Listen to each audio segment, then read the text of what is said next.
Bueno, hoy está con nosotros Juan Calinterián, de la Universidad República, del Centro de Matemática y de Facultad de Ingeniería. Eh, Nos va a hablar de memoria corta versus memoria larga, un nuevo test de hipótesis. Adelante, Juancho.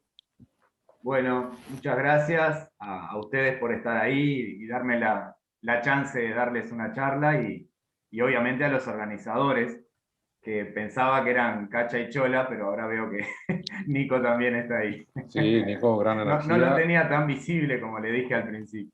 Bueno, Juan, Este, siempre te consideramos parte de la comunidad de este grupo, así que gracias por estar y por hablar para nosotros. Ahí va, bárbaro. Bueno, el título creo que es claro. La idea es plantear un nuevo test de hipótesis a través de unos procesos que vengo trabajando desde hace unos años.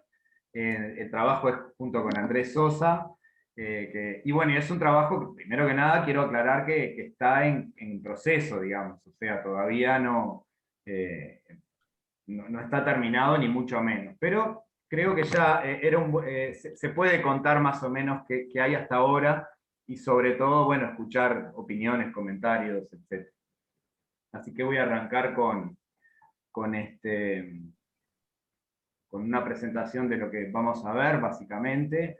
Bueno, una introducción que ya considero que estamos en la parte de introducción, es decir, un poco de qué se trata todo esto, un cuento de eso. Voy a definir en la parte 2 lo que son los procesos Orte-Uhlenbeck fraccionarios y los iterados fraccionarios Orte-Uhlenbeck de orden 2. Ellos van a tener 4 parámetros, que van a ser estos 4. Voy a comentar muy por arriba la estimación de esos 4 parámetros y la consistencia. Y luego ya voy a ir a la parte práctica, digamos, a la parte de implementación, de ver cómo plantear el test, cómo implementarlo. Y después lo voy a comparar con un test planteado, bueno, ya voy a contar en el año 2003 y bueno, y ver un poco las conclusiones que se sacan. Bueno, como les dije, tuve varias desavenencias con este trabajo. Bueno, la primera es que, bueno, no tengo matemática nueva en este trabajo, que para mí es algo que me parece que siempre me gusta que tenga algo nuevo. Yo la parte matemática que voy a contar ya está toda está publicada. Hay una parte que después, llegado el momento, les digo, está en revisión, pero digamos, ya está toda hecha, digamos, y en vías de publicación completamente. Pero bueno, es una aplicación igual de esos procesos y de esas propiedades que vamos a ver por acá. Y bueno, otra pequeña desavenencia es que, claro, cuando hice una primera búsqueda me pareció que no había ningún test de hipótesis de memoria corta con memoria larga, entonces me pareció genial. Después hice una búsqueda un poco mejor y resultó que no, que había algunos, no muchos. Y bueno, acá comparé con uno de ellos. Una de las cosas que queda por ver es comparar con algún otro. Y bueno, y después la otra un poco desavenencia que ya les voy a contar acá al final es que este nuevo test tiene sus buenos baches también, pero los otros también los tienen. O sea, es un tema un poco difícil de tratar, el de la memoria larga y versus memoria corta en un test de hipótesis. Y en algunos casos también va bien el test. O sea que también, digamos, creo que al final a la larga puede aportar y sumar. Así que bueno, de eso vamos a empezar a hablar. Así que primero voy a definir lo que es un proceso de memoria corta o memoria larga. Acá está definido para un proceso indizado en los naturales, débilmente estacionario, diremos que es de memoria larga. Sí, solo si el coeficiente de las correlaciones tienden a cero, pero lentamente en el sentido de que la serie sea divergente.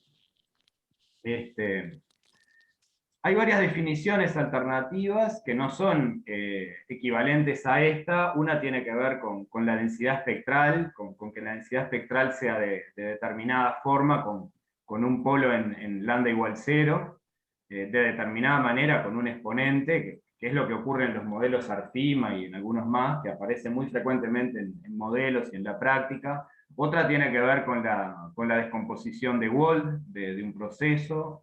Y hay alguna más. Alguna directamente dice que es de memoria larga cuando el coeficiente de correlación es una función de variación lenta multiplicado por un n a la 2d menos 1, y bueno, según el d, es como la armónica, básicamente la armónica multiplicado por algo. Entonces, no son equivalentes entre sí, como les decía, pero bueno, vamos a adoptar esta que creo que es la más entendible fácilmente. O sea, tenemos un proceso que, bueno, cuando estacionario, ¿no?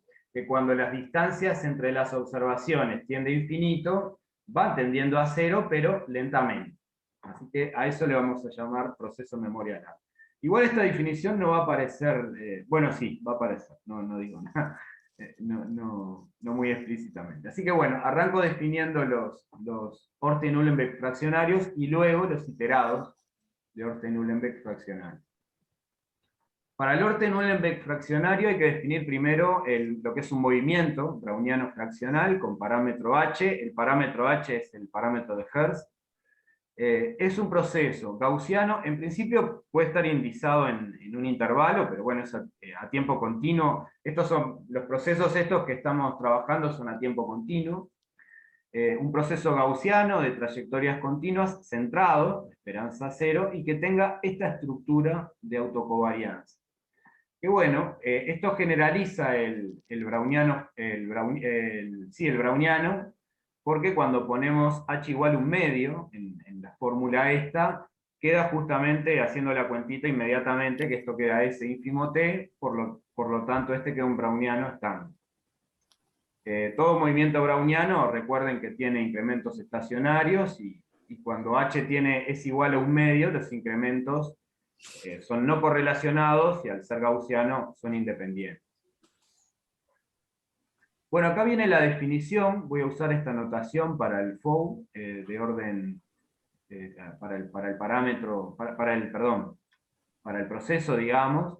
Va a tener tres parámetros, lambda y sigma, que son positivos, y un browniano fraccional. Y se va a definir de esta forma, como sigma por la integral de menos infinito a t, de e a la menos lambda, t menos s, diferencial el browniano. A eso le vamos a llamar un proceso de Orte-Uhlenbeck fraccional.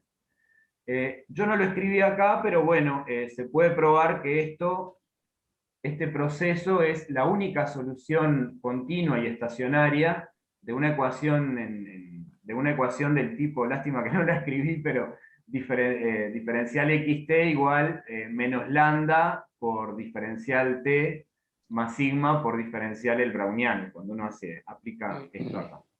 Este proceso así definido fue introducido en 2003 en un trabajo de Cheridito, Maejima y Kawasaki, y bueno, y a partir de él se generó bastante literatura, bastante trabajo, probaron bastantes cosas sobre el proceso definido de esta manera, entre ellas que se puede integrar por partes, que no eran evidentes en principio, y ese tipo de cosas. Así que bueno, esa va a ser la notación que vamos a tener. En realidad el sigma es un parámetro que aparece multiplicando, y se puede pensar como la parte de variación como la parte de variabilidad del browniano, para darle una variabilidad al proceso recién definido acá, con estas. Bueno, lo multiplico por un sigma para permitir cualquier otra amplitud en el browniano. El lambda viene a ser un parámetro que modelaría un poco memoria corta cuando uno mira la ecuación diferencial, porque es lo que aparece como lambda diferencial t. Y después el h va a tener que ver en principio con la memoria corta y memoria larga, pero eso ya lo voy a comentar ahora en un ratito. Bueno, para la función de autocovarianzas, así ahí miramos cómo son la función de autocovarianzas de un FOU, va a aparecer esta función, que es una función, como ven, cuando x tiende a infinito, acá debería decir x, perdón, en vez de t. Cuando x tiende a infinito es una indeterminación porque, por ejemplo, esto que está acá tiende a 0 y esto tiende a infinito, cuando x tiende a infinito por el e a la s. Y acá tenemos un e a la infinito, pero esto tiende a gamma de 2h y por lo tanto es un 0 por infinito también. Bueno, resulta que esta función es una función decreciente que tiende a 0 de una manera muy particular, y que bueno, ahora va a aparecer en las autocovarianzas de este proceso. No pregunté cuánto tiempo es. Una hora. Hasta 40 media, minutos, un una poquito antes va a hora. estar bien. Así que, Cualquier cosa me van avisando. Yo creo que no debería ser muy largo, pero bueno, cualquier cosa me avisa. Bueno, voy a definir ahora el Orten-Uhlenbeck de orden 2, que va a ser agregando un segundo parámetro, lambda 1 y lambda 2, agregándole al anterior, ¿verdad? Que tenía un único lambda. Ahora vamos a generalizar agregando un segundo lambda, y de esta manera. Supongamos que tenemos un movimiento browniano fraccional, BHT entonces. Los lambda, por una cuestión de conveniencia, los vamos a escribir en orden. Ahora vamos a ver por qué, digamos. Uno puede ser igual a 0. Vamos a permitir que uno sea igual a 0. Y bueno, supongamos que el lambda 2 es más grande que el lambda 1. Entonces, esta fórmula, si la definimos para igual 1 y 2, es la fórmula de un Orten-Uhlenbeck fraccionario, como definimos recién. Solamente cambia el parámetro. Acá es con el parámetro lambda 1, cuando y es 1, y cuando y es 2 es con parámetro lambda 2. El sigma y el browniano es uno solo, es el mismo. Entonces, le vamos a llamar el fraccional iterado de orden 2 a este proceso, que si miran es sigma por la integral de menos infinito a t de a la menos lambda 2 t menos s. Si acá hubiera puesto diferencial el browniano, tendría el x sub t 2, pero lo que hago es que pongo el x sub t 1. Bueno, x sub s porque acá integro en s. O sea que hago el browniano fraccional con parámetro lambda 1, y después como que le aplico el mismo operador integral a ese browniano fraccional, y ahí obtengo lo que se llama el browniano fraccional de orden 2, el iterado de orden 2. Esta iteración se puede repetir muchas veces. Este trabajo en realidad lo iniciaron, el puntapié inicial fue un trabajo que me gustó mucho, que lo hizo Argimiro Arratia, Enrique y Alejandra Cabaña, en donde, bueno, muestran que sin necesidad de poner un browniano, si uno acá toma un proceso y compone esta función muchas veces, genera nuevos procesos con algunas propiedades particulares, y bueno, y dejaban la puerta abierta a ver qué pasaba cuando uno tomaba como procesos un browniano, cuando uno completaba eso. Entonces, eso además debo agradecer, porque además de que me gustó, me dio mucho trabajo, porque a partir de él fue que generó el trabajo de los Orten-Uhlenbeck fraccionarios, que no son más que casos particulares de esos procesos de Arratia y los Cabaña, pero aplicados a un browniano fraccional. Y hubieron propiedades muy lindas, muchas de las cuales voy a comentar ahora. Pero bueno, a los efectos de nuestro test de hipótesis solamente me alcanza con 2, así que lo definí así. Después vamos a usar la notación. Si omitimos el sigma en la notación es porque vamos a tomar sigma igual 1, porque después en el test lo voy a usar para sigma igual 1. Bueno, si se integra por partes, en el cálculo, en la definición esta, se puede escribir el proceso, el FOU de orden 2. El de orden 2 es porque componemos dos veces, pero bueno, acá estarían más explícitamente sus parámetros. Queda una combinación lineal de cada uno de los FOU de orden 1, uno con lambda 1 y otro con lambda 2, siempre a través del mismo browniano. Esto, entre otras cosas, lo que muestra es que la compuesta es conmutativa, o sea, en realidad yo acá podría haber hecho al revés, acá poner lambda 1 y acá poner 2, o sea, aplicar primero el FOU con lambda 2 y después con lambda 1, y llegaría exactamente al mismo proceso, porque termina quedando una combinación lineal, no cualquier combinación lineal, esta combinación lineal de esos dos procesos. Lambda 1 y lambda 2 son distintos. Vieron que en la definición, acá pido que lambda 2 sea mayor estricto que lambda 1. En este caso, en realidad, se puede hacer la composición con lambdas iguales, pero a los efectos de nuestro test no me interesa. O sea que para nosotros lambda 1 y lambda 2 van a ser distintos. Bueno, si ponemos, bueno, por eso tomé la convención de tomar lambda 1 menor que lambda 2, en definitivo. O sea, le vamos a llamar lambda 1 al que tenga menor lambda y lambda 2 al que le sigue. Si tomamos lambda 1 igual 0, esta parte se va, y en definitiva me queda, acá se van los lambda 2, y me queda un Orte-Uhlenbeck fraccionario de un solo parámetro. ¿Tá? Que un poco equivaldría a componer una vez sola, digamos. Bueno, si compongo una vez sola, me queda un único FOU con un único parámetro. O sea que con estos parámetros, permitiendo que lambda 1 sea 0, tenemos una generalización de los otros. Bueno, se puede ver, hay varias propiedades que tienen los procesos estos. Acá puse algunas, que es un proceso gaussiano, estacionario y centrado. La función de covarianzas queda así, donde la función f es la que comenté hoy acá arriba, voy para atrás de vuelta, esta función, evaluada en lambda 1t y lambda 2t, lambda 1t y lambda 2t. Eso es una gama incompleta, es una gama ¿No? incompleta esa función, Juan, la f. No a ver, esta, ¿qué decís? Claro, es una gama incompleta. Que sea la x, ¿no? O a la y, no sé, la... Sí, acá debería decir x, es todo en función de x. La x, no, creo que no es No, pero además exactamente eso porque hay un más. los parámetros de integración están, digo, es e a la x o e a la y por y de y, límite en x, ¿no? Tiene errores de tipeo. Está, pero se entiende. Sí, exactamente. Está, son funciones gamas incompletas. Digo, si eso lo integras de 0 a infinito, te da la gama de 2h. Sí, está, nada. ¿La f decís? Si haces la integral de 0 a infinito, te da gama de 2h. Sí, en este tramo. Esto decís. Claro, podrías poner la integral de x a más infinito del mismo integrando, para escribir un solo término. Ah, sí, claro. Sí, claro. No, eso se claro, llaman sí, está bien. gamas La incompletas. gama incompleta, sí. Pero queda en este tramo. Esa es la gama incompleta. Pero las acá integrales ya no. las integrales son gamas incompletas, está bien, es eso. Claro, pero esta no, porque esta se va a infinito. Es parecida a la fórmula, pero esta ya se va a infinito. Perdón, Esta está parte bien. sí es gama incompleta, pero esta Entiendo, no. entiendo. Son Porque sea parecidas, la S. digamos, pero Tiene está. signo de más. Claro, exactamente. Bien.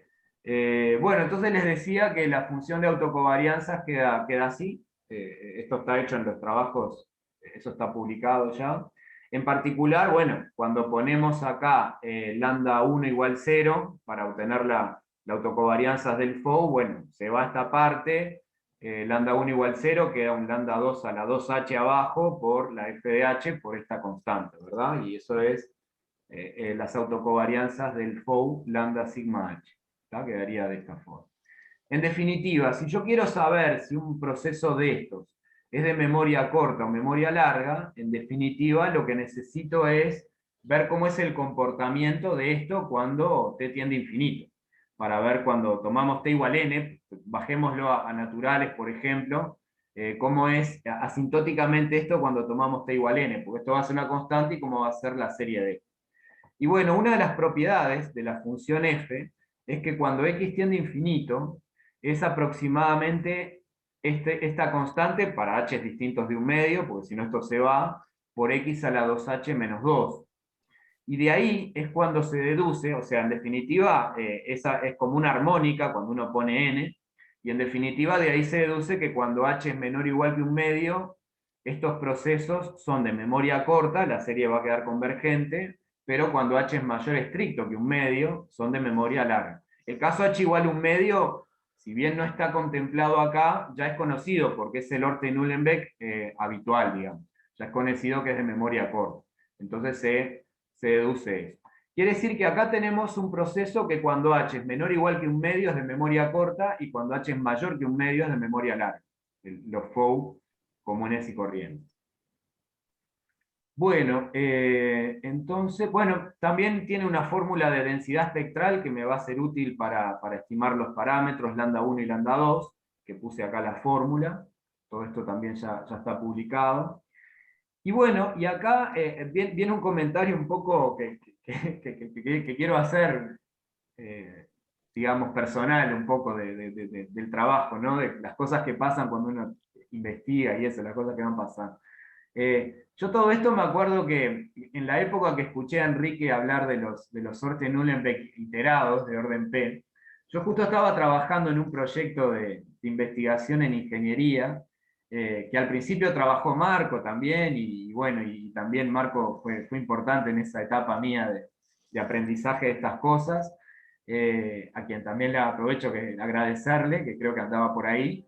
Entonces, yo estaba trabajando y bueno, estaba trabajando con una serie de datos de aportes hidrológicos, y ahí, bueno, modelaron muy bien y con modelos ARFIMA, ¿no? O sea, con modelos de memoria larga. Esos datos eran de memoria larga por todos lados.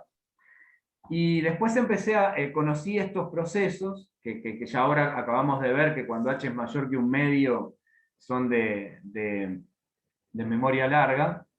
Y bueno, empecé a comparar, y claro, al ARFIMA le iba mejor que... Entonces, cuando escuché a Enrique en aquella charla, lo de la combinación lineal, esta combinación lineal se puede generar no solo para el browniano fraccional, si integro en otro tipo de cosas también queda la combinación lineal. Entonces yo dije, genial, claro, el FOU tiene una desventaja con respecto a los ARFIMA, porque el FOU tiene un único parámetro que mide memoria corta, por decirlo de alguna manera, que es lambda. Entonces, perdón. Entonces yo dije, bueno, qué genial, si lo aplico a un proceso browniano fraccional con h mayor que 1/2, estas combinaciones lineales, ahora voy a generar procesos de memoria larga con más parámetros.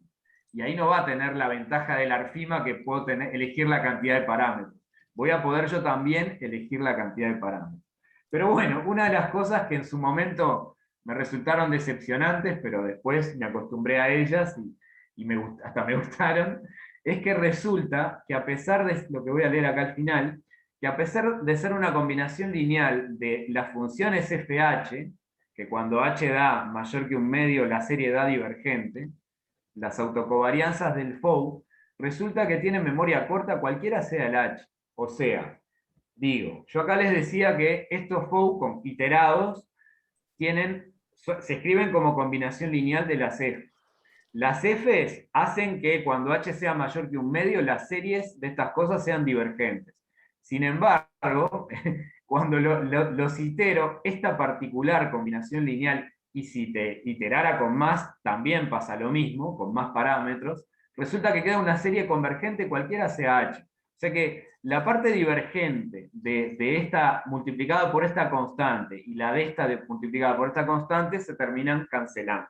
Entonces, conclusión, los FOU con dos parámetros, claro, acá hay que pedir estrictamente dos parámetros, o sea que lambda 1 sea distinto de 0, por eso acá puse mayor estricto que 0. Si realmente itero dos veces, con dos lambdas estrictamente positivos, quedan procesos de memoria corta para todo h.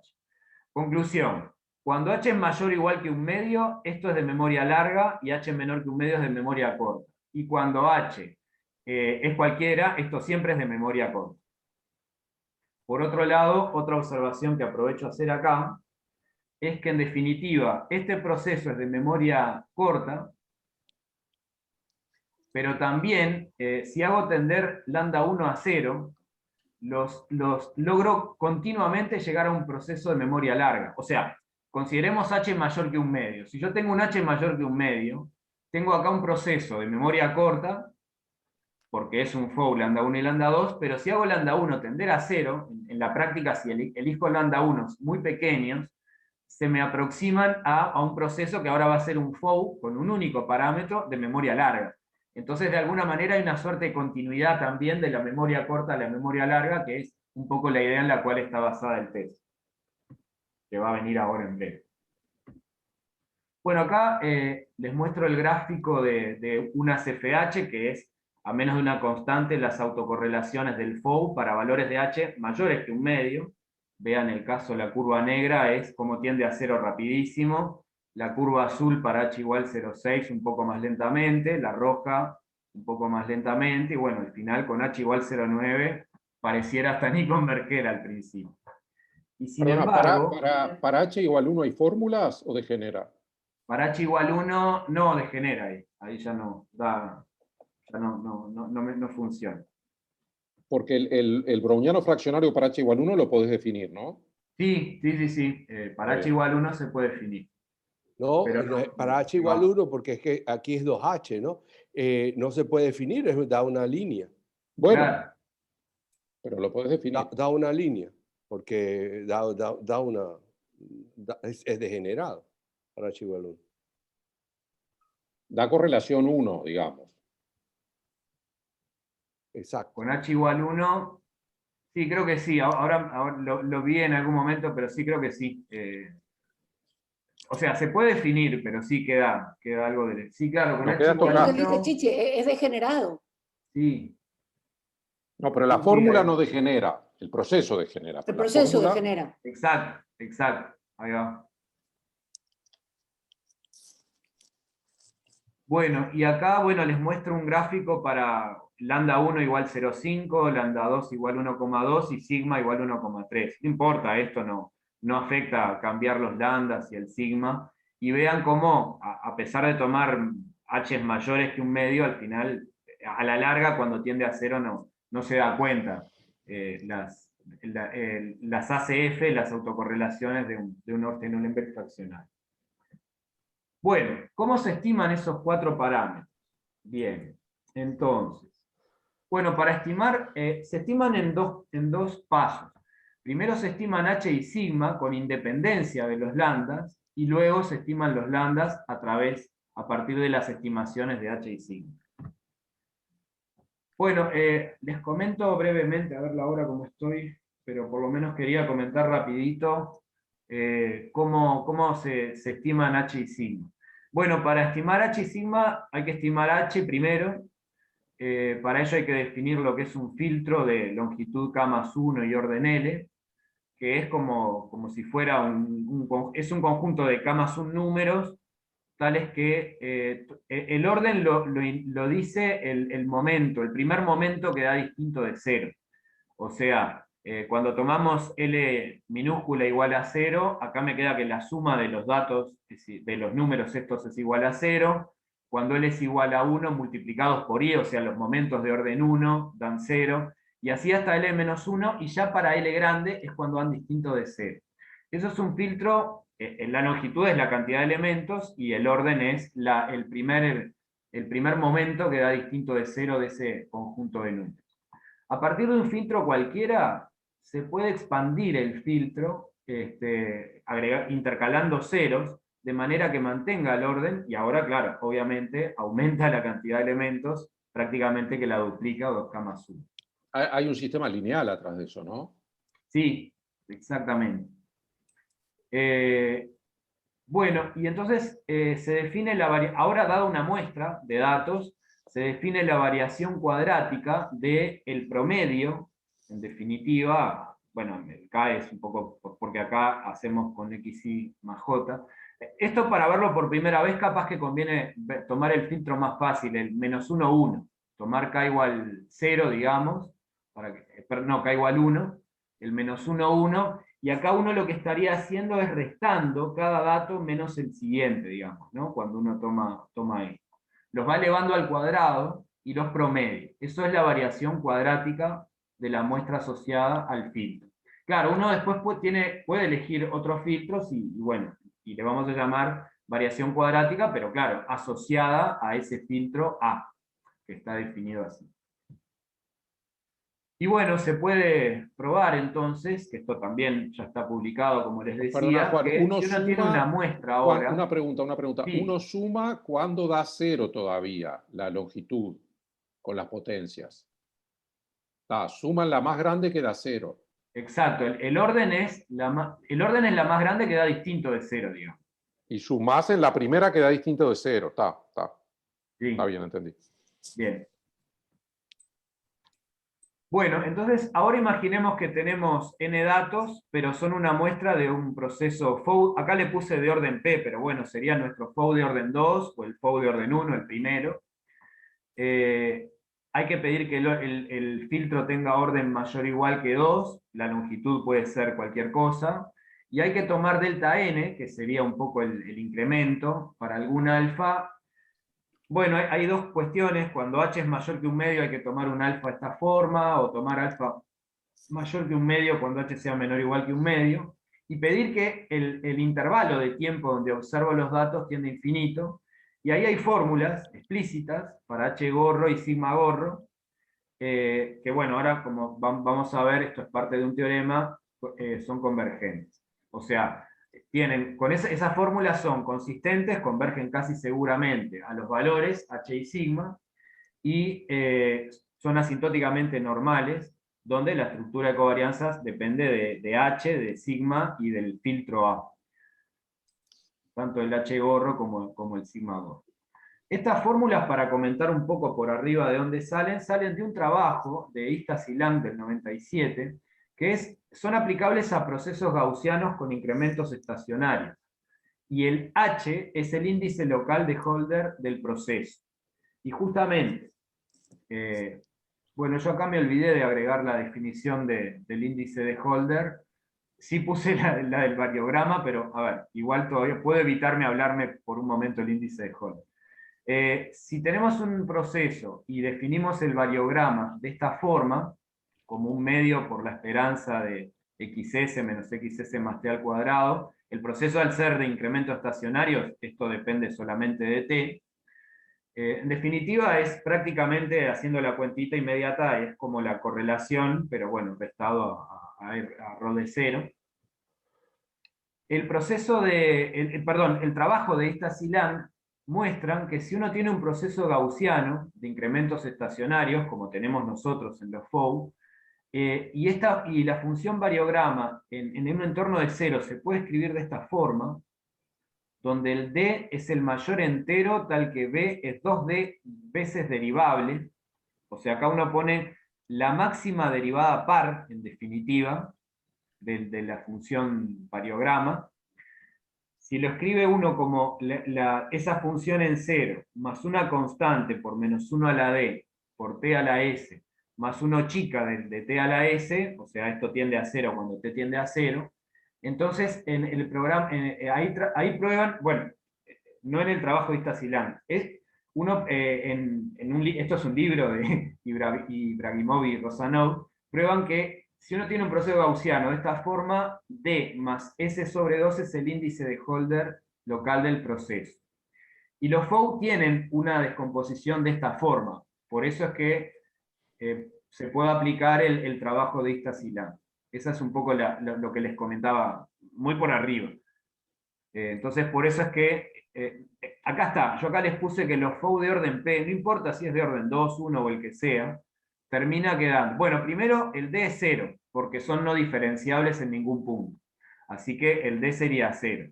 Y entonces hay que trabajar el B a la 2D, la derivada 2D décima es la propia función. Y queda de esta forma. Entonces en el trabajo de Istas y Lang dicen cómo estimar el C y el S. Que vuelvo para atrás, miren, acá. En Istas y Lang dicen que si tenemos un proceso gaussiano, cuyo variograma se puede escribir de esta forma, dan un procedimiento, digo, para estimar la constante C y el S, de la cual salen fórmulas de este estilo. Entonces, bueno, básicamente el tema es que los FOU, acá está, verifican que el D es 0 y el variograma al final se escribe de esta forma, y por lo tanto con la metodología propuesta por Istas y Lang se puede estimar el sigma y el 2H, con lo cual se estima el H. Esa es un poco la idea de la estimación de H y sigma.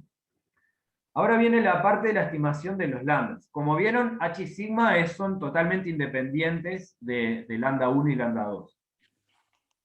Bueno, esto ya es un poquito técnico, capaz que lo leo demasiado por arriba, pero bueno, ahora sí tenemos un FOU puede ser con más parámetros, yo acá lo escribí siempre con 2, entonces, digamos, hay que pedir, bueno, que estemos en un compacto para poder usar el teorema, y que el punto, el óptimo se den, va a haber que optimizar una función que tiene que ver con los contrastes de Whittle, y hay que pedir que el óptimo se encuentre en un punto interior del compacto. Eso en la práctica no es mayor problema. Pero bueno, digamos, hay que definir la función h de t, integrarla de 0 a t grande. T grande va a ser el extremo de nuestro intervalo, o sea, vamos a pensar que tenemos las observaciones en 0t, como en el teorema anterior y acá también. Entonces hay que integrar esta función, y voy de vuelta para acá, donde la función es esto que está acá, o sea, es el logaritmo de la densidad espectral, que vieron que tenemos una fórmula redonda y linda para la densidad espectral para este proceso. Acá va el variograma, que está definido por acá, dividido la densidad espectral, y esto es un W de X que es, vuelvo para atrás, una función de pesos de esta forma, que tiene parámetros para elegir, que hace que las integrales sean convergentes básicamente, y hace que uno pueda aplicar unos teoremas de un trabajo de Leonenko y Sagno del 2006, que me dicen que si optimizo esta función u de t definida como esa integral, este lambda gorro sub t converge al lambda verdadero cuando t tiende a infinito. Entonces, eso es lo que ya está publicado. Lo que está escrito acá es discretizado. Esto lo tengo en review. Esta es la parte que todavía tengo en review, que es la parte discretizada, porque esto asume que uno observó el proceso en todo el intervalo 0t. Y eso en la vida real, en los datos reales, es imposible. Uno siempre tiene una cantidad finita de puntos. Entonces vale la pena tratar de obtener una versión discreta de eso. Por eso no quiero entrar en detalles, no perdemos mucho tiempo, pero por eso definí por acá en el teorema lo que sería la versión discreta de la función u, acá abajo, y ahora sigo en la siguiente, la versión discreta de la función h con el supra n, la versión discreta del periodograma, y en fin. Perdona, Juan. No, pero es importante que vos diferencies lo que está publicado de lo que hiciste vos. En ese sentido vale la pena comentarlo. Exacto, sí. Bien. ¿Vos tomás que el paso de observación tiende a 0 o es constante? El paso no es constante. Es equiespaciado todo. ¿Viste que podrías tomar 1, 2, 3, es lo mismo. Delta, 2 delta, 3 delta, n delta. Sí, estoy asumiendo que es equiespaciado. Porque el teorema de Istas-Lang... No, entiendo, pero la pregunta es si en la asintótica el delta tiende a 0. Ah, sí. El delta tiene que tender a 0. Eso está dicho por donde... Bueno, se deduce de acá, de la forma que le pido al n a la 1 menos alfa. Se deduce de acá y de acá, dependiendo del h. ¿Solo con el t tendiendo a infinito no te alcanza? Sí, lo que pasa... A ver, claro, el tema es así. Lo que está publicado, que es lo que sugieren en el trabajo de Leonenko y Sagno, que esto fue una publicación que hicimos con Chichi, que al final quedamos contentos los dos, y a él también le agradezco pila, porque lo de Leonenko y Sagno yo no lo conocía, y bueno, fue gracias a él todo eso. Acá no hay muestra equiespaciada, acá vos observaste el proceso, yo creo que lo comenté acá en la siguiente. Entendí perfecto eso, Juan. Lo que te pregunto es cuáles son las condiciones entre el delta y el t para tener la asintótica. Sí, bueno, están acá, porque, a ver, están un poco ocultas capaz, porque ves acá, mira, este es el x sub t, o sea, el último dato, o sea, el t es n sobre delta. Es n por delta. ¿Está bien? Sí. Ahí va, o sea, es eso. Bien. Bueno, lo que les decía que está en revisión ahora, bueno, la parte discretizada. Y en la discretizada, bueno, me salió la consistencia nomás, la normalidad sintótica, que acá hay normalidad sintótica, cuando uno veo el proceso en todo el intervalo, sí, sale, pero por lo menos a mí no me salió en la parte discretizada. Sí logré la consistencia, y con las simulaciones que hice no me da tampoco, no me acepta los test de normalidad después en el caso discretizado. Así que ahí puede haber un problema, capaz que es más delicado el asunto. Pero bueno, eso es lo que... O sea, hasta ahora de todo lo que hablé está todo publicado, salvo la parte discretizada de este teorema. Básicamente es eso. Que es como uno después lo aplica en la práctica. Porque uno en la práctica tiene una cantidad finita de puntos. Uno en la práctica no puede observar un proceso en todo el intervalo, pero tiene una cantidad finita de puntos. Entonces, necesito tener una manera consistente de estimar el lambda 0. Recuerden que acá lambda es el vector lambda 1, lambda 2, ¿no? O sea, acá yo estoy estimando los dos lambdas. Bueno, acá por eso agrego que si el proceso es observado en todo el intervalo y t tiende a infinito, entonces el lambda gorro t es asintóticamente normal. Bueno, entonces ahora vamos un poco a la práctica. ¿Cómo plantear un test de hipótesis con esto? Más o menos ya lo comenté, digamos. La idea es tener un proceso estacionario estandarizado, voy a tener un conjunto de datos, voy a suponer que son provenientes a un FOU con 2 lambdas en principio, quiero testear si es de memoria corta contra memoria larga. Entonces, claro, esto, de acuerdo a lo que hablamos hoy hace un ratito, se puede llevar a parámetros, porque en definitiva, si estoy en un FOU en estas condiciones, voy a trabajar, como dije, con sigma igual 1, para evitarnos la estimación de un parámetro, y además por un tema después les comento, un tema de ruido en las estimaciones, que es medio molesto.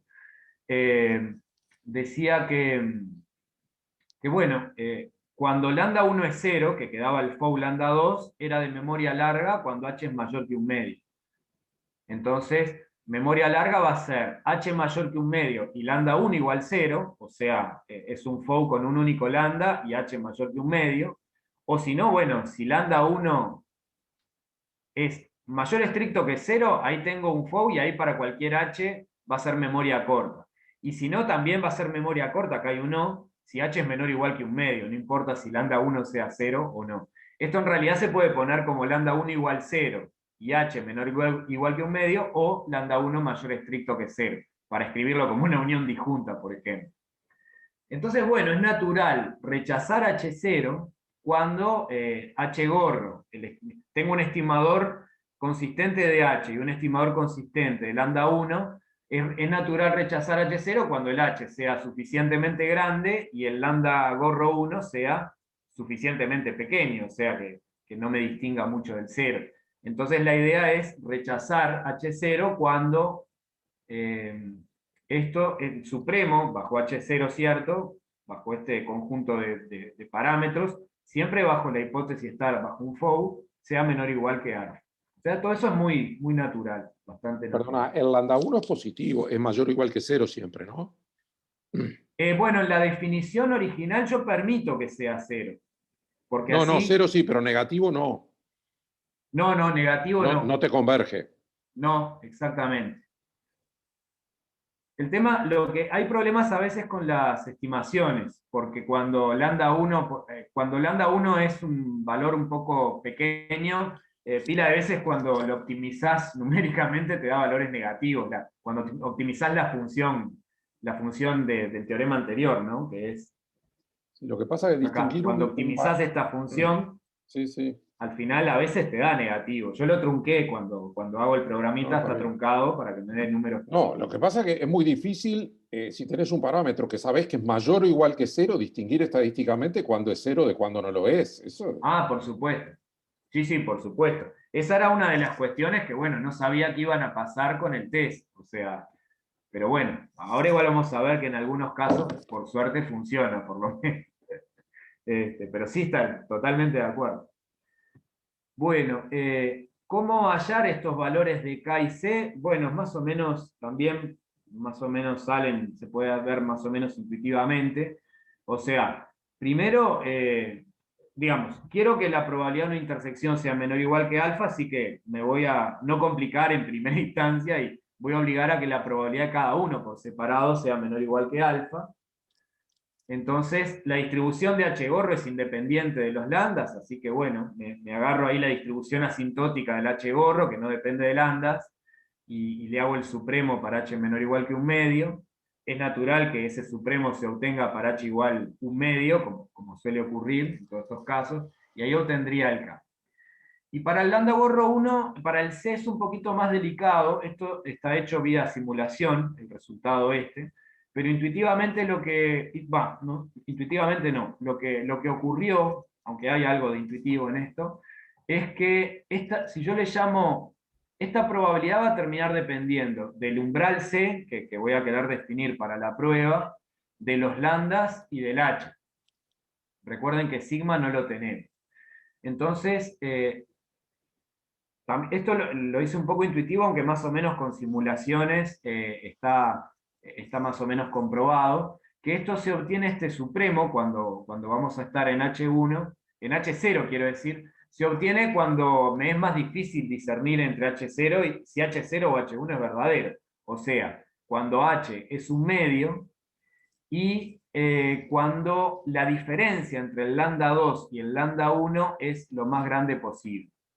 Entonces, acá yo le puse, en los programas también tengo que acotar los valores de lambda 2 para trabajar en un compacto también, le tomamos una cota superior a los 2 lambdas, y en definitiva, si esta función va creciendo en la medida que la diferencia entre lambda 2 y lambda 1 aumenta, entonces, bueno, la mayor diferencia posible la obtengo tomando lambda 1 igual 0 en el supremo, y el mayor valor posible para lambda 2.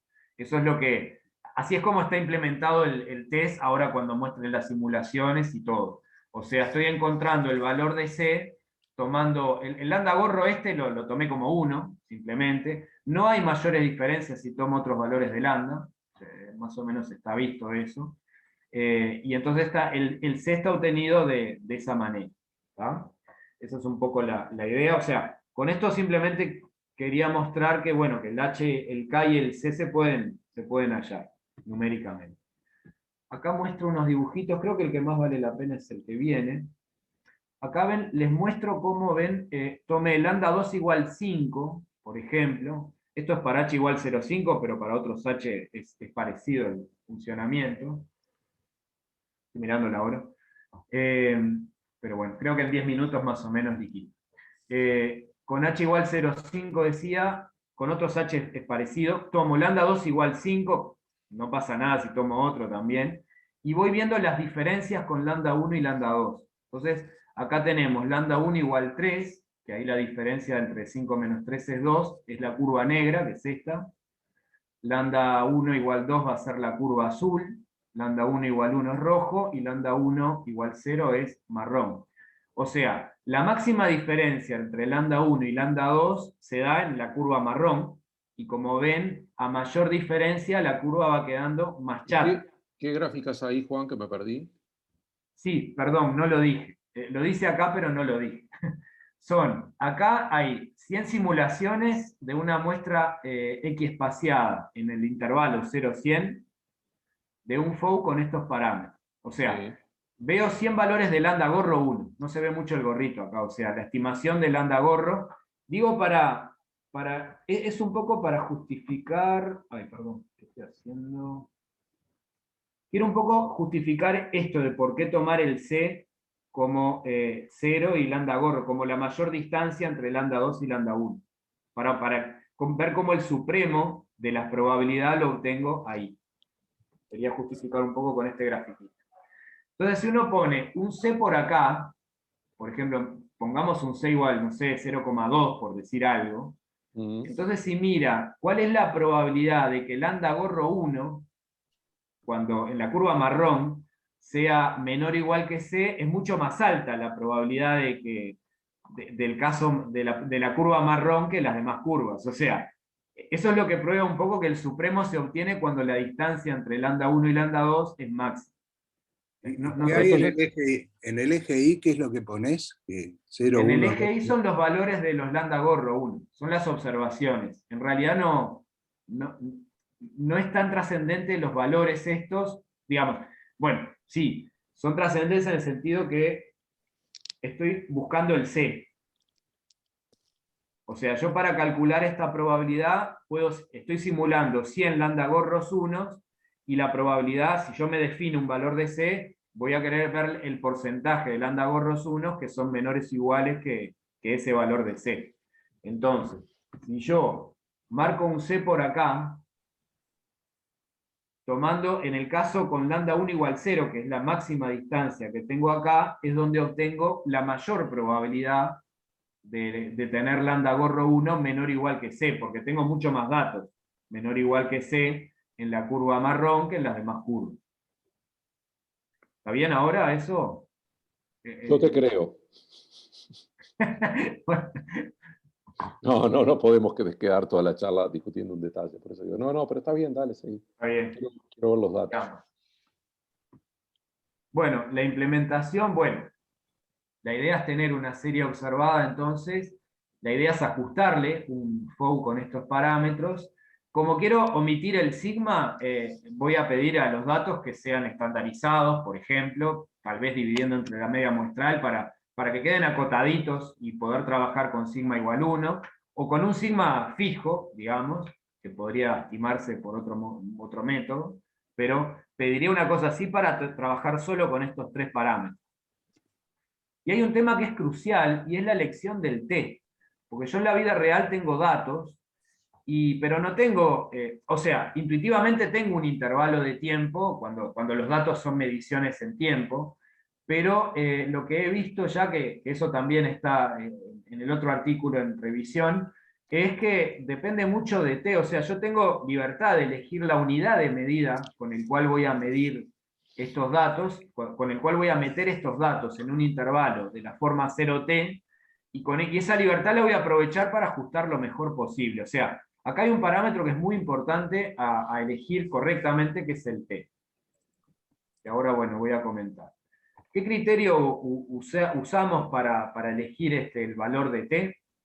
Bueno, el criterio es que, bueno, que se equivoque el t lo menos posible en la hipótesis nula. Claro, la hipótesis nula es cualquier serie de memoria corta.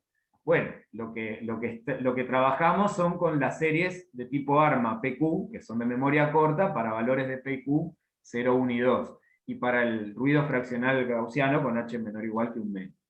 Y ahora voy a mostrar en estas tablas, la idea fue, ajusto el t, bueno, ahora lo comento en las tablas. Ahora voy a mostrar los porcentajes de equivocarme rechazando H0 cuando le pongo un modelo de memoria corta como un ARMA, para distintos valores de t. A ver, ahora viene eso acá. Por ejemplo, este es una R de orden 1 con parámetro 0,2. Si yo tomo como intervalo t n, que es mi tamaño de muestra, el tamaño de muestra es 500 en estas tablas. Estamos en la parte de simulación de, bueno, otros valores de n más grandes, etcétera, etcétera. Entonces, decía, si tomo t igual n, o la mitad de n, o el 20%, o el 10%, o el 5%. Entonces, quiero que todas estos son probabilidades de equivocarme y decir que es de memoria larga cuando todos estos son de memoria corta. Entonces la idea es elegir el valor de t de manera que, vean acá por ejemplo, se equivoca el 15% de las veces, acá el 18%. Y yo quiero que se equivoque 5% como mucho. Yo quiero quiero esto, ¿no? Siempre. Yo estoy trabajando, todo esto lo estamos trabajando al 5%. Acá. Estoy trabajando todo al 5%, entonces quiero equivocarme con H0 menos o igual a 5%. Entonces, la idea fue elegir acá el t. Como ven acá, el único t que anda mal es en el ARMA 1.1, digamos, el único t no, perdón. Cuando voy bajando va mejorando la probabilidad de equivocarnos, y cuando tengo del orden del 10% de la muestra, esto es para n igual 500, hay que ver para otros n, del 10% para abajo es cuando, si miran, siempre tengo porcentajes de equivocación menores o iguales al 5%. La única que me dio mal es esta, para el 10%, pero me da bien al 5%. Entonces, bueno, la idea es tomar un t óptimo en ese sentido. Porque pero Juan, tomando hay algo t, que no entiendo. ¿Qué tienen sí, que ver con los FOU estos, los ARMA? no, nada. No tienen que ver, Entonces, o sea, yo lo que pasa es que ahora no tienen absolutamente nada que ver. Y ahora lo voy a mostrar con las cosas raras que pasan en las estimaciones de los parámetros. Es simplemente, ahora yo lo que estoy tratando de buscar es dar una herramienta a un usuario de estadística para que quiera testear memoria corta o memoria larga. Y después eso a veces lo va a modelar por un ARMA o con un ARFIMA o con lo que quiera. Es un poco lo que estoy buscando con esto. no entendí, pero lo anterior era para un modelo preciso, que no son los ARMA, no entiendo. Discúlpame, pero bueno. Sí, no. Lo que pasa es que, ahora lo voy a comentar un poco. Los pocos test que hay, primero son para modelos de parámetro de tiempo discreto. Y muchos de ellos están basados inclusive en el AR1 de un orden. Entonces es como que te hacen un test pero de memoria corta versus memoria larga, pero en realidad el test sí, en realidad está planteado para los AR1 nada más, y se puede equivocar con otros AR, con otros AR o con modelos de proceso continuo. O sea, no hay, está claro que no va a haber un test universal que va a servir para todo. Lo que quería comentar, a ver dónde estamos. A ver, pará. O sea, uno en la vida real tiene un conjunto de datos que nunca los datos ni son ARMA, ni son ARFIMA, ni son FOU, ni son nada. Pero quiere ver si puede modelarlos con un proceso de memoria corta o de memoria larga. Y bueno, acá simplemente quiero hacer un aporte a partir de estos procesos. Como otros test de hipótesis hacen un aporte a partir de otros procesos. Pero no tienen nada que ver, por supuesto. Lo que pasa que, digamos, todo el mundo, la gran mayoría de procesos que se usan para modelar después son de esta forma: ARMAS, ARIMAS, FARIMAS, etc. Entonces, bueno, tomé eso como criterio. Que no se equivoque con los ARMA de orden menor o igual que 2, con P y Q. O sea, por ejemplo, yo ahora lo que digo es esto. Yo le digo al usuario ahora, bueno, acá digo que para menor o igual que 5% de la muestra, para n igual 500, este test nuestro, de los FOU, que no tiene nada que ver con los ARMA, no se equivoca con la hipótesis nula en más del 5%. Entonces, a ver si entiendo una cosa. Vos cuando decís t igual 005n, en realidad tenés más observaciones, porque n es t dividido 005. Tenés más observaciones, más juntas. sí, eso igual no importa mucho ahora, porque ahora estoy en la parte práctica. O sea, ahora esta parte, las conclusiones de acá son todas vía simulación. O sea, yo ahora en la vida real tengo 500 datos, y de cualquier cosa, de cualquier proceso, que en realidad ningún proceso ajusta exactamente a un conjunto de datos, siempre es una modelación. Yo tengo 500 datos en la vida real y tengo algunos test de hipótesis para testear memoria corta versus memoria larga. Yo lo que digo es que si hago este porcentaje para n igual 500, si ajusto un FOU con t de esta forma para n igual 500, digo que no me equivoco con ninguno de los ARMA. O sea, si el proceso fuera ARMA 1.1 con estos parámetros, que acá está más o menos ahí te da 1, digamos, ¿no? barrido todo. 500 ¿Cómo? por 005. ¿Cuánto da 500 por 005? ¿Para qué lo hago? 500 por Sí, 005, 25. 25. ¿No? Ahí va. Ah. Claro, pero eso después en la práctica no importa, digamos. No, pero digamos, vos tenés un proceso que es estacionario. Entonces, lo que quiere decir es que está suponiendo que los datos están más cerca entre ellos. Entonces, no sé. Claro, al variar el t es que estás tomando datos o más cerca o más lejos entre ellos, claro, sin duda. En el fondo estás Es eligiendo el la delta. modelación que haces. Exactamente. Lo que pasa que, claro, los teoremas asintóticos valen si multiplicás el n a la 1 menos alfa cuando uno toma el t por una constante. Y en la vida real, como el n es finito, en definitiva, a veces puede ser que funcione de mejores maneras con constantes grandes o chicas y que no se ajuste exactamente a lo que dice el teorema. Eso es lo que digo. O sea, esta parte es bien práctica, o sea, bien de manejarme de esta forma. Yo lo que sí digo que con esta tabla, yo lo que muestro es, bueno, muestro parcialmente, pero hay más resultados, que si yo tengo 500 datos y aplico, les ajusto un FOU, con porcentajes menores o iguales al 5% de 500 datos, no me equivoco si tengo un proceso de memoria corta con los ARMA de esta forma, 2.2, 1.1, ni 0.1, ni 1.0. Eso es lo que estoy diciendo. Es una regla totalmente empírica. No, está bien. Esa es la idea. O sea, ahora pasamos a otro punto, ¿no? Ahora ya la teoría ya no me está, la estoy ignorando inclusive. Bueno, es retarde, pero yo quería introducir el test no lo voy a introducir, pero lo voy a comentar. Es un test planteado que tiene que ver con el índice de Hertz, con el rango escalado, que fue planteado por Giraitis, Kokoschka, Leipus y Teisere en 2003, y tiene un parámetro Q. Bueno, a ver, comento muy por arriba. Está basado en este estadístico, el test, para cuando uno tiene un conjunto de observaciones, y acá está estandarizado por la estimación de lo que sería la varianza muestral con correlaciones hasta el orden Q. Hasta el orden Q. O sea, esto sería la estimación natural de la varianza de datos que son correlacionados hasta determinado orden.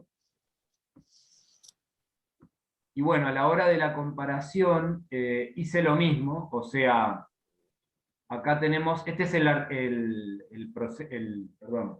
test B sobre S, con ese valor de Q tomé el mismo criterio. O sea, ajustar el Q para que no se equivoque con estos en H0 en más del 5%. Y ellos también tienen acá un parámetro que es trascendental. O sea, si uno toma Q muy pequeño, por ejemplo Q igual 1, a este proceso de memoria corta se equivoca 73% de las veces en este caso, 83% en este caso, etc. O sea, no vale tomar Q pequeños, muy pequeños, porque se va a equivocar el test mucho con procesos de memoria corta. Entonces acá tomé el mismo criterio y quedó con Q igual 32, como óptimo, ¿no? Siempre para tamaño de muestra de 500. Y bueno, acá viene una comparación entre el test con el criterio FOU y con el BS tomando su óptimo. O sea, nuestro óptimo tomando el parámetro T en 7% de la muestra, pero cuidado que esto siempre es para 500 nomás, y el test este con Q igual 32. Óptimo en ese sentido, ¿no? Y bueno, dependiendo, esto es un ARFIMA, 1 de 1, acá está el parámetro AR y el parámetro MA, y el D puede ser 0,1, 0,2, 0,3 o 0,4. Que bueno, cuando aumenta el D es H menos un medio, o sea, es la diferencia con 0,5 el D. Entonces cuando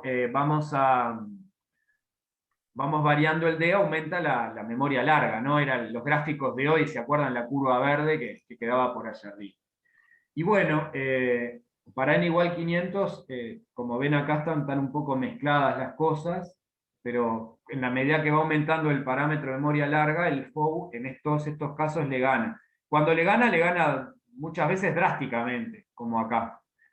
Pero bueno, a veces pierde y, como en estos casos, en definitiva, como les decía, puede aportar como un nuevo criterio para hacer este tipo de test de hipótesis, como les decía. Y siempre Tengo pierde varias tablas más, pero la verdad que se me hizo Juan, muy tarde, me parece. No sé, siempre no sé pierde al inicio y gana después. ¿Cómo? Que siempre pierde al inicio y gana después. Sí, para esta familia de procesos al menos está pasando así, sí. O sea, lo que vi que ocurrió, que muestro algo un poco más en las próximas tablas, pero capaz que ya es muy tarde, es que en la medida que el parámetro AR es más grande, como que lo detecta más fácil el FOU. Por eso es que acá ya nomás para D igual 0,1 ya partió de un 19% contra 10. Acá el de 10 subió a 18, pero el 19 subió a 50, el 18 a 28 y el 50 a 79. Y acá tenemos un 92% con apenas 500 datos de la muestra. O sea, tengo una R grande acá. Y pasa al revés. Si tomo una R muy pequeño, el FOU no detecta nada. Perdona, El FOU no detecta nada porque ya de pique el H-gorro, cuando aplico el H-gorro me da muy chico. Incluso valores negativos da el H-gorro. Entonces ahí me acepta siempre H0, no lo va a rechazar nunca, porque ya el H-gorro no me da mayor o igual que K. Entonces, bueno, eso viene un poco más en otras tablas, pero no sé si voy a... Un ARFIMA es un arma con ruidos integrados. Sí, exacto, multiplicado bueno, aplicado el operador 1 menos B a la B. Está. Y acá no puse la definición. Ven, acá les puse el promedio de H gorros para un ARFIMA 1 de 0, por ejemplo. Y vean lo que pasa, ven, esto es para D igual 0, que es memoria corta, pero miremos, por ejemplo, el D igual 40%, 0,4. Acá me da un H gorro mucho más grande que un medio, pero cuando tomo un D negativo, cuando voy para el otro lado, el H me da negativo. Esto yo no lo sé explicar, pero bueno, es una de las cosas que están ahí. Que seguramente tienen que ver bueno, que el H está pensado como para un proceso, para estimar un parámetro de Holder. ¿Y qué quiere decir un parámetro de Holder si uno le mete un proceso de tiempo discreto así, ¿no? Digamos. Pero seguro que va por ahí, pero no sé explicar nada de eso.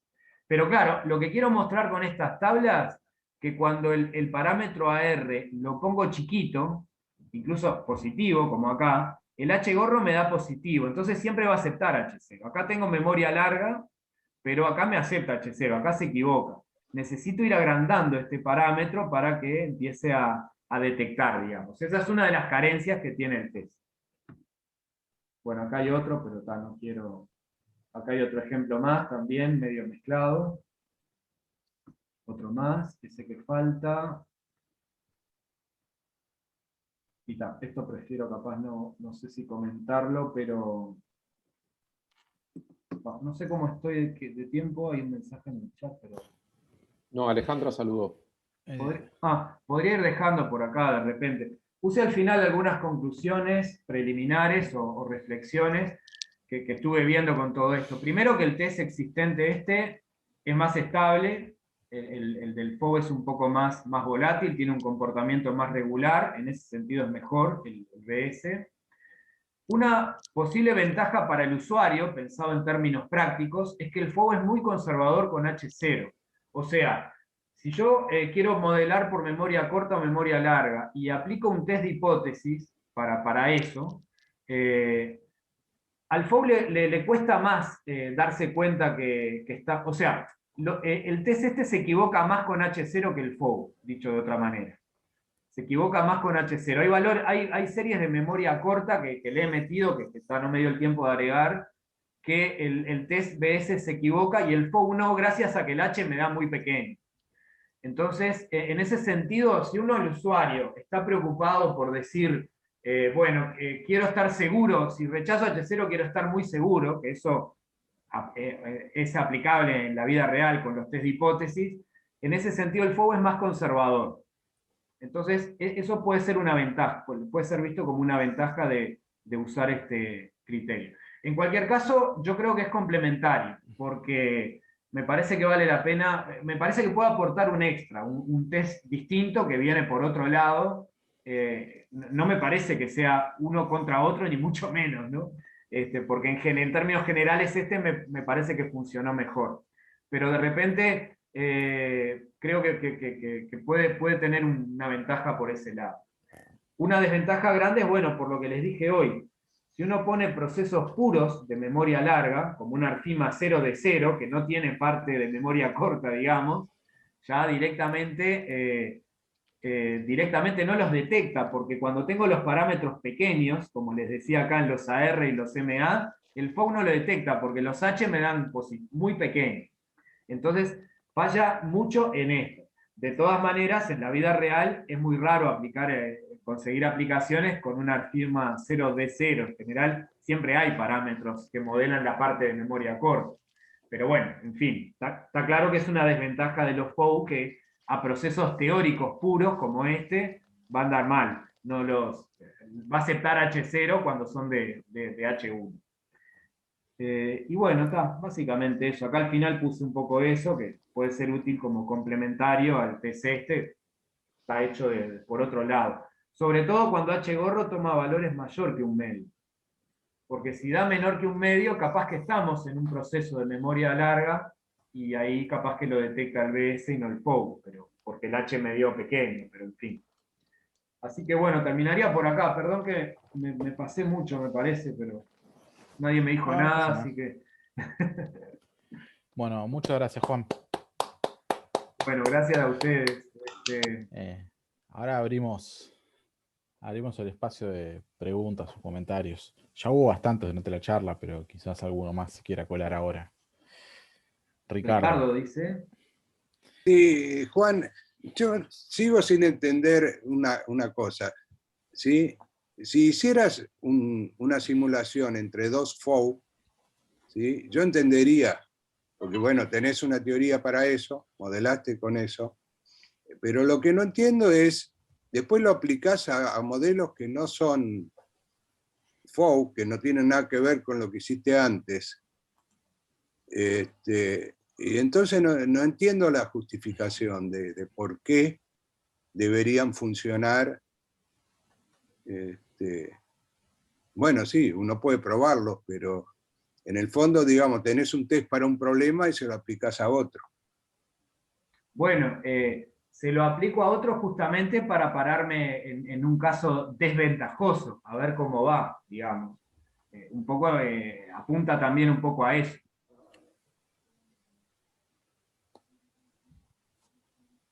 O sea, la idea es, obviamente, si yo le pongo trabajo en el mundo FOU nada más, va a ser mejor que cualquier otro test. Pero la vida real es que, bueno, yo tengo un conjunto de datos y la pregunta es si los puedo ajustar mejor con si me va a funcionar mejor un ARFIMA o un FOU o algún otro tipo de proceso. Un ARCH, un LARCH, yo qué sé, algún otro tipo de proceso. La idea es tratar de conseguir un test que en la práctica funcione más o menos en condiciones lo más general posible. Claro, eso no lo puedo probar matemáticamente, ¿no? Digamos, es una parte un poco más exploratoria, digamos, y práctica. Pero un poco está pensada por eso. Y bueno, los ARMA y ARFIMA un poco porque es lo más usado. O sea, si no me andan bien o sea, si alguien me dice, bueno, pero yo si tengo realmente datos ARMA y vos para qué me los ajustás con FOU, te da cualquier otra cosa, se puede decir también. Pero digamos, está un poco pensado por ese lado, para pararse un poco en un caso malo, que es pararme en un proceso que no tiene nada que ver con los FOU, a ver qué es lo que me da. Pero sí, de acuerdo, o sea, me puedo quedar en la teoría y si me quedo en el mundo FOU, ya está, hay un test de hipótesis. Y uno después elige si va a modelar con FOU, bueno, tiene el test de hipótesis y dice memoria corta, memoria larga. Acá yo fui un poco más lejos por ese lado, digamos. O sea, bueno, y en la vida real uno tiene conjunto de datos. ¿Será mejor ajustar un FOU? ¿Será mejor ajustar un ARMA, un ARFIMA? En fin. Este test no apunta a eso tampoco. No apunta a qué ajusta mejor. Pero planteado en términos de memoria larga versus memoria corta, va un poco por ahí. No sé si alcanza con la respuesta o hablamos un poco más, pero la idea es un poco esa. No, digo, lo charlamos en otro momento. Dale. Chichi. Muy linda la charla, Juan. Yo simplemente voy a hacer un comentario que habla de lo fundamental de lo que estás tratando de conseguir. Y es que tú ya lo mencionaste, pero como tenías tanto material, lo hiciste muy rápido. En general, uno tiene unas observaciones del mundo real y uno supone, bueno, eso viene de un ARMA, de un ARFIMA, etcétera, de lo que sea, no importa. En particular, el artículo de Giriatis et al., ellos suponen que tienen unas observaciones discretas, es decir, delta igual 1, esencialmente, ¿verdad? Tienen observaciones discretas, en ese momento quieren probar un test de hipótesis, construyen esa especie de variación cuadrática empírica y dividen sobre la varianza del bicho y bueno, y de acuerdo a cierto comportamiento aceptan o rechazan la hipótesis de la dependencia fuerte o débil. Ahora, por ejemplo, algunas cosas que si hacemos referencia a Ixtaslan, pero recientemente también hay mucho trabajo de variación cuadrática para estimar H, para estimar, en el caso general, inclusive hay mucho hecho para, por ejemplo, para procesos en el plano. lo que pasa allí es que uno puede suponer que está observando algo que es intrínsecamente discreto o que en realidad tiene un modelo continuo y observa algo que es simplemente una discretización de ese modelo continuo. Pero entonces uno obtiene resultados en general, resultados cuando el paso de discretización tiende a 0 y T está fijo. Eso es el infield en general. Y entonces ahí hay cantidad de resultados que tienen, entre comillas, cierto sabor, un poco llamemos, yo no quiero usar la palabra fraude, pero no quiero usar la palabra fraude porque tengo varios artículos escritos sobre eso, así que entonces me calificaría de fraudulento yo mismo. Pero en el fondo es como si tú tuvieras un modelo atrás que es continuo y que va convergiendo hacia esa continuidad. Claro, ojo, lo que hace mucha gente es que dice, bueno, por ejemplo, en imágenes tengo muchos datos y hago una especie de jerarquía, ¿verdad? Voy aumentando la resolución y ahí me voy acercando a la continuidad. Pero tu problema es un poco más difícil porque ahora combinas dos cosas. Como tiene, es lo que pasa cuando uno estima en una difusión, estima digamos, la varianza local o estima el drift. Si estima la varianza local aumentando la resolución, basta. Pero si estima el drift, no hay manera de estimarlo que usar la propiedad ergódica de la difusión, es decir, que esté tiende a infinito. Y si quieres estimar ambos, entonces tienes que combinar ambas situaciones. Entonces, exactamente, cuando tú te estimas lambda a través del contraste de Whittle, necesitas ergodicidad. Entonces, necesitas que te tiende a... Pero, además, tus observaciones en la práctica las tienes en n dado. Y entonces, lo que quizás sería interesante y difícil y que le preguntamos a Jean-Marc Bardet en su ocasión y nos dijo que él no conocía nada, es estudiar a manera de selección de modelo el delta como un parámetro en la estimación del contraste de Whittle y tratar de hacer una selección óptima del delta sobre la base de un contraste de penalización. Entonces, claro, por supuesto, ahí ya los estimadores que vas a escoger van a depender de van a ser aleatorios, van a tener un doble aleatorio. Entonces, pero lo que es bueno es que probablemente vas a poder estimar, vas a obtener un resultado como el lindo que obtuviste en convergencia y probabilidad. Es decir, el problema es un problema estructural interesante y que quizás sería bueno ver esos artículos viejos de Oppenheimer, Vianot, etcétera, de los años 90, en donde ellos crean procesos ARMA a parámetro continuo con dependencia larga. Y entonces ahí juega un papel el comportamiento de la densidad espectral en 0 y en infinito para jugar con ambas cosas. Así que probablemente revisitar esos artículos viejos de Oppenheimer, Vianot y etcétera sobre armas y dependencia fuerte, pero a parámetro continuo podría ayudarte a resolver los dilemas que plantea Ricardo, con los que yo también estoy bastante de acuerdo. Y muchísimas gracias por tu linda exposición. Bueno, Enrique. Sí, yo en esto veo una interesante aplicación de algo que Juan ha desarrollado bastante, que es las propiedades de los procesos Fock y cómo pueden utilizarse para este tipo de comparaciones, pero coincido con Ricardo, lo veo como natural la prueba para comparar si un proceso Fock tiene memoria corta o memoria larga.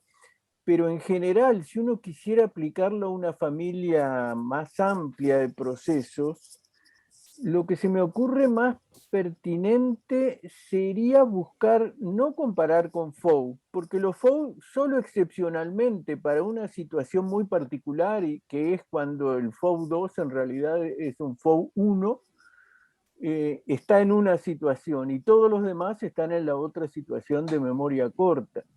Entonces, lo que me parece más natural sería buscar una familia de procesos amplia, dependiente, quién sabe de cuántos parámetros, pero que para la cual la cantidad de la dimensión en parámetros, por así decirlo, de la parte memoria corta y la de memoria larga fueran más comparables, más compatibles, y ahí el ajuste por una familia así de amplia a los datos que se tienen podría agregar una indicación más confiable acerca de si está en una o en otra situación.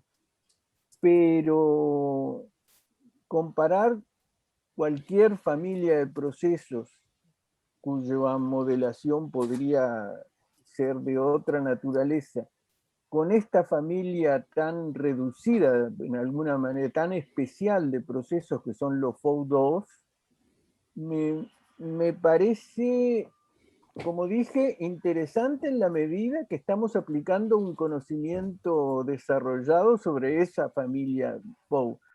Pero para el problema que está planteado, me parece que la familia es demasiado reducida, que el ajuste por los FOU está condicionando mucho la solución del problema. Pero bueno, es una duda que se me plantea, no es... Sí, yo comparto completamente, es súper reducida la familia y ya la he aplicado a otros conjuntos de datos y ver cómo funciona y todo. Pero bueno, justamente estaban, como te decía, en la parte explorativa, digamos, porque si uno, más allá de quedarnos en la familia tan reducida, yo lo que veo que, por ejemplo, hay otros test, como el de Giraitis, que, por ejemplo, se equivocan mucho en otros procesos, también de memoria corta, cuando lo aplican. Y en definitiva, veo que también tienen muchos problemas. Entonces, me parece interesante, a pesar de que suene hasta cambalache, mezclar estas cosas con los ARMA y todo, y estoy completamente de acuerdo desde el punto de vista teórico con todo eso, me parece que es válido, bueno, ver hasta dónde da. O sea, si yo realmente tengo unos ARMA y ajusto por estos FOU que no tienen nada que ver, a ver qué me da, si se equivocan, con qué porcentaje se equivoca, con qué porcentaje no. O sea, estoy buscando una manera quisiera encontrar una manera lo más utilitaria posible también para resolver o sea, ver hasta dónde llega en ese sentido el test. Sin duda que es totalmente reducido, súper reducido. Para empezar, el único modelo de memoria larga que me queda en este test es el POU con H mayor que igual que un medio, con un único lambda. O sea, ya partiendo de eso, ya es recontra reducido. Pero bueno, el tema a mí me parece interesante es ese también. De hecho, el trabajo de Giraitis y otros aplican sus test a otros modelos, a Arch, a Large, a otro tipo de modelos también. O sea, como que lo aplican hacen una teoría con determinadas hipótesis, pero después, bueno, lo aplican también a otras cosas y ven. Es cierto que esos teoremas, esos artículos son mucho más generales, porque piden condiciones sobre la densidad espectral, o en algún caso condiciones mixing, que son muchísimo más generales que los que tengo yo con los FOU, ¿no? Los que tenemos nosotros.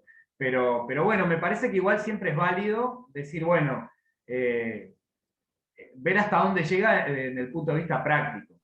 Además de que me divierte hacerlo, después que tengo los programas y bueno, meterle un arma o lo que sea y ver lo que da. Pero sí, completamente de acuerdo en lo que dicen y está más que claro. Pero un poco el objetivo va un poco por ahí. Porque, como repito, vi que los demás test que hay tienen muchos problemas también en ese sentido. Sobre todo con la elección del Q, del parámetro Q también. Que si uno lo elige mal se equivoca mucho, a veces con H0 o mucho con H1. Y depende mucho de la alternativa también, ahí del proceso que tiene simulando. Pero quería un poco aportar un poco más con respecto a Gracias, lo que Juan. hablaba. Gracias. Antes de que hable Ernesto, yo mandé ya el artículo de Continuous Time Fractional Armor Processes de Vianoe, ahí está la referencia. Yo quería hacerte un comentario más, si puedo. No sé si hay alguien antes anotado. Ernesto ¿Puedo? tiene la mano levantada. Está Adelante, Ernesto, está Ricardo. Ernesto. No, adelante, Ah. Ricardo. Mi comentario es general, no tan técnico. Cerramos con Vale. Ernesto, entonces, después de Ricardo. Bueno, no, yo en ningún momento pretendo decir que sea un cambalache, Juan. Me pareció interesante. No dije Pero eso ni lo pienso. que- Digo que yo también, en parte cuando No, lo pero hacía decía, ¿qué estoy me parece haciendo? que- Pero igual continué con eso porque no, para nada, digo. Para el nada, comentario de Enrique me hace entender mejor, digamos, lo que estás haciendo. Mi impresión es que lo que estás haciendo es agarrar un proceso que no es FOU, proyectarlo sobre el espacio de los FOU y hacer un test allí, ¿verdad? Exacto. Entonces, me parece bien, lo que dice Enrique es un problema súper interesante, considerar una familia bastante más amplia donde proyectar, ¿sí? Y ahí podés ver, bueno, ¿qué pasa si proyecto una ARFIMA con ciertas características sobre ese espacio de procesos, ¿sí? Y cuán hábil es para discernir entre uno de memoria corta y uno de memoria larga. O sea que en el fondo me parece que aún en el caso tuyo, digamos, lo que está ocurriendo o que se podría analizar es cuán lejos o cerca están las proyecciones que haces sobre el espacio de los FOU cuando proyectas ARFIMAS. Ahí va. ¿Cacha? Sí, no, mi comentario era más general. Yo no entiendo todos los detalles que los estadísticos como estuvieron discutiendo, pero el tema me interesa mucho y entiendo que el problema es muy difícil.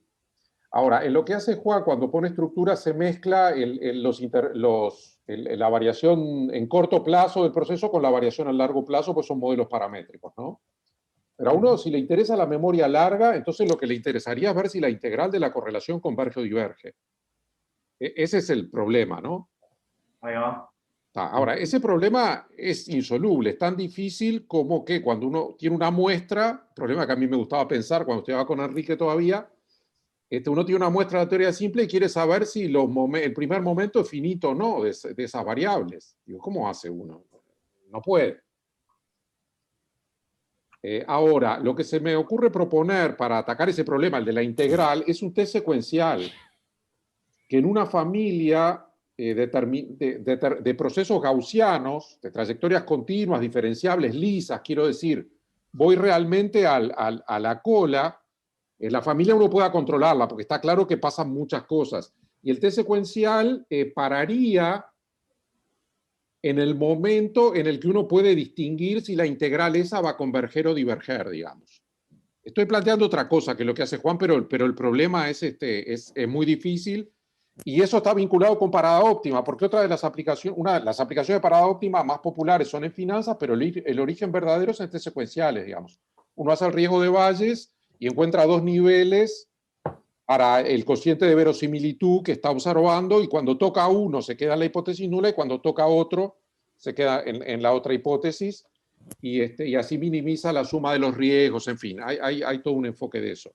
Pero no sé, digo, es un comentario relacionado que me motivó la charla.